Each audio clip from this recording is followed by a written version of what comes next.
नमस्कार, मैं हूं अंकुर और आप देख रहे हैं सत्यहिंदी.com। एक नजर डालते हैं अब तक की सुर्खियों पर। गुजरात के मोरबी में हुए हादसे को लेकर ओरेवा कंपनी के मैनेजर्स में से एक दीपक पारेख ने एक स्थानीय अदालत से कहा है ये भगवान की इच्छा थी कि ऐसी दुर्भाग्यपूर्ण घटना हुई। द इंडियन एक्सप्रेस के मुताबिक मैनेजर ने ये बात चीफ जुडिशियल मजिस्ट्रेट और एडिशनल सीनियर सिविल जज एमजे खान की अदालत से कही। दीपक पारेख ओरेवा कंपनी के उन 9 लोगों में शामिल हैं जिन्हें इस सस्पेंशन ब्रिज के गिरने के बाद गिरफ्तार किया गया है। पारेख ने अदालत से कहा, कंपनी के प्रबंध निदेशक से लेकर नीचे स्तर के कर्मचारियों तक सभी ने बहुत मेहनत की, लेकिन ये भगवान की इच्छा थी कि ऐसी दुर्भाग्यपूर्ण घटना हुई। दीपक पारेख ने अदालत से कहा वो कंपनी में मीडिया मैनेजर के पद पर थे और उन्होंने ग्राफिक डिजाइन का काम किया था।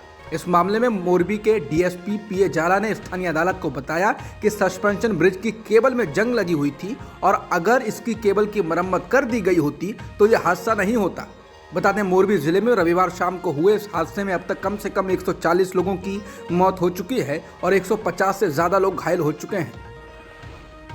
Centre for monitoring Indian economy द्वारा जारी नवीनतम आंकड़ों के अनुसार अक्टूबर में बेरोजगारी दर पिछले महीने के मुकाबले बढ़कर 7.77% पर पहुंच गई है और सबसे ज्यादा नौकरियां ग्रामीण इलाकों में गईं, जबकि सितंबर में बेरोजगारी दर गिरकर 4 साल के निचले स्तर पर पहुंच गई थी। चेन्नई स्थित think tank centre for monitoring Indian economy के अनुसार अक्टूबर में बेरोजगारी दर 7.7% के स्तर पर है, जबकि सितंबर में ये 6.4% के स्तर पर थी।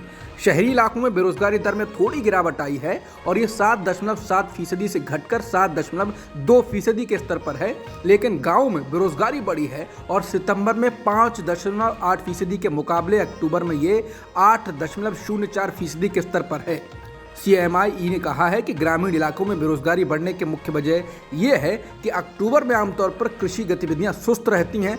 नवंबर में बुआई सीजन शुरू होने पर रोजगार बढ़ने की उम्मीद है। राजस्थान के पूर्व उप मुख्यमंत्री सचिन पायलट ने कहा है कि कांग्रेस के नए अध्यक्ष मल्लिकार्जुन खड़गे को अब राजस्थान को लेकर कोई फैसला करना चाहिए। पायलट ने बुधवार को जयपुर में कहा कि कांग्रेस अध्यक्ष को उन विधायकों के खिलाफ कार्रवाई करनी चाहिए जिन्होंने सितंबर में पार्टी नेतृत्व के खिलाफ बगावत की थी। उन्होंने कहा कि राजस्थान में अनिर्णय का माहौल अब समाप्त हो जाना चाहिए। पायलट ने कहा कि कांग्रेस एक पुरानी पार्टी है, मैं नए अध्यक्ष से अनुशासनहीनता के खिलाफ कार्रवाई करने का अनुरोध करता हूँ। बताना होगा कि कांग्रेस अध्यक्ष मल्लिकार्जुन खड़गे और अजय माकन जब सितंबर के महीने में बतौर पर्यवेक्षक राजस्थान पहुंचे थे तो गहलोत समर्थक विधायक जयपुर में बुलाई गई कांग्रेस विधायक दल की बैठक में नहीं पहुंचे थे। इन विधायकों ने बैठक में पहुंचने के बजाय कैबिनेट मंत्री शांति धारीवाल के आवास पर बैठक की थी और फिर स्पीकर सीपी जोशी को अपने इस्तीफे सौंप दिए थे। ऐसे विधायकों की संख्या 100 के आसपास बताई गई थी। राजस्थान के पूर्व डिप्टी सीएम सचिन पायलट ने बुधवार को प्रधानमंत्री नरेंद्र मोदी के द्वारा तारीफ किए जाने को लेकर मुख्यमंत्री और कांग्रेस के वरिष्ठ नेता अशोक गहलोत पर निशाना साधा। पायलट ने अपने आवास पर मीडिया को संबोधित करते हुए कहा, यह दिलचस्प है कि पीएम ने कल मुख्यमंत्री की तारीफ की। इसे हल्के में नहीं लेना चाहिए क्योंकि पीएम ने इसी तरह संसद में गुलाम नबी आजाद की तारीफ की थी और हम सभी ने देखा कि क्या हुआ। बता दें, मंगलवार को सीएम गहलोत ने पीएम मोदी के साथ एक मंच साझा किया था जिन्होंने राजस्थान के बांसवाड़ा में मानगढ़ धाम का उद्घाटन किया था। इस कार्यक्रम में बोलते हुए पीएम मोदी ने कहा, अशोक जी और मैंने मुख्यमंत्रियों के रूप में एक साथ काम किया है। वो हमारे लॉट में सबसे सीनियर थे। वो अभी भी मंच पर बैठे लोगों में सबसे वरिष्ठ मुख्यमंत्रियों में से एक हैं। जांच एजेंसी ईडी ने झारखंड के मुख्यमंत्री हेमंत सोरेन को अवैध खनन के मामले में समन किया है। ईडी ने सोरेन को गुरुवार को पूछताछ के लिए बुलाया है। हालांकि ईडी ने अभी तक इस बारे में कोई आधिकारिक प्रेस विज्ञप्ति या बयान जारी नहीं किया। बता दें, ईडी ने इस साल जुलाई में हेमंत सोरेन के विधायक प्रतिनिधि पंकज मिश्रा को गिरफ्तार किया था और लगभग 12 करोड़ रुपए की संपत्ति जब्त की थी। ईडी ने झारखंड में कई जगहों पर छापेमारी कर कई अहम दस्तावेज और 5 करोड़ रुपए बरामद किए थे। ईडी ने अगस्त के महीने में अवैध खनन के मामले में प्रेम प्रकाश नाम के शख्स को गिरफ्तार किया था। प्रेम प्रकाश को मुख्यमंत्री हेमंत सोरेन का बेहद करीबी बताया जाता है। ईडी ने प्रेम प्रकाश के खिलाफ मनी लॉन्ड्रिंग का भी मुकदमा दर्ज किया था। ईडी ने अवैध खनन के मामले में झारखंड, बिहार, तमिलनाडु और दिल्ली एनसीआर में 16 जगहों पर छापेमारी की थी। अवैध खनन के मामले में मुख्यमंत्री हेमंत सोरेन भी ईडी के रडार पर है।